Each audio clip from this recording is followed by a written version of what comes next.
అందరూ బాగున్నారా అండి? బాగుండాలండి. ఈరోజు మనం రేగుపళ్ళతో వడియాలండి. కావలసిన పదార్థాలు రేగుపళ్ళు, బెల్లం, పండుమిరపకాయలు, ఉప్పు. అంతేనండి. ముందుగా ఈ రేగుపళ్ళను నీటిలో కడిగి శుభ్రం చేసుకోవాలండి. ఈ పళ్ళను నీళ్లు లేకుండా వాడేసుకోవాలండి. అలాగే ఈ పండుమిరపకాయలను కూడా మనం శుభ్రంగా నీటిలో కడగాలి. రోటిని కూడా శుభ్రం చేసుకుని మనం పెట్టుకున్నాం కాబట్టి ముందుగా ఈ పండుమిరపకాయలని రోట్లో వేసి అలాగే కొంచెం రాళ్ళ ఉప్పు కూడా వేసి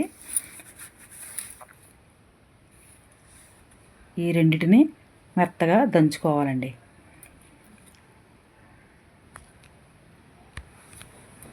ఈ మెత్తగా దంచిన తర్వాత బాగా నలిగిన తర్వాత అప్పుడు మనం ఈ రేగుపళ్ళని కూడా వేయాలి.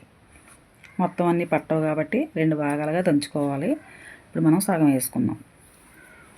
ఈ రేగుపళ్ళను వేసిన తర్వాత దంచేటప్పుడు చాలా జాగ్రత్తగా దంచాలండి. ఎందుకంటే పిక్కలు చెదగకుండా ఈ తొక్క మాత్రమే నలిగేలాగా మనం దంచాలి. ఎందుకంటే ఇవి మనం తినేటప్పుడు చాక్లెట్ లాగా చప్పరిచ్చి తింటాం కాబట్టి నాలుక కొట్టుకుపోకుండా ఉండాలంటే మనం పిక్కల నలగకుండా దంచాలి. ఇప్పుడు మనం బెల్లం వేసుకోవాలి. బెల్లం వేసుకుని ఇది మొత్తం దంచేటప్పటికి ఇది మనకి వడియాల పిండిలా తయారవుతుందన్నమాట అండి. మీకు ఇంకో విషయం కూడా చెప్పాలండి. ఈ వడియాలను మనం నూనెలో అది వేయించాల్సిన అవసరం లేదండి. ఒక డబ్బాలో జాగ్రత్త పెట్టుకుని ఎండిన తర్వాత ఒక డబ్బాలో జాగ్రత్త పెట్టుకుని మనకి కావాల్సినప్పుడు ఒకటి తీసుకుని తినడమే.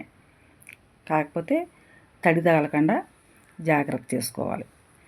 బాగా ఎండబెట్టుకోవాలి. అంటే 4-5 రోజులు ఎండబెట్టాలి. మంచి ఎండ ఉండాలండి వీటికి. ఇప్పుడు దాన్ని మనం ఒక ప్లేట్లో తీసుకొని అలాగే 2 సార్లు దంచాం కాబట్టి ఒకే వాయితో మనకు కుదరలేదు కాబట్టి ఈ 2 మిశ్రమాన్ని కూడా మనం శుభ్రంగా ఒకసారి కలుపుకోవాలి. ఎందుకంటే కొన్ని ముందు మిరపకాయలు వేసాము.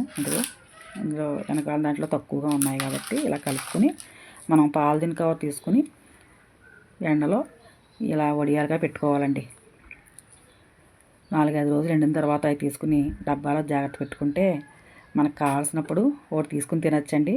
చాలా టేస్టీగా ఉంటాయి.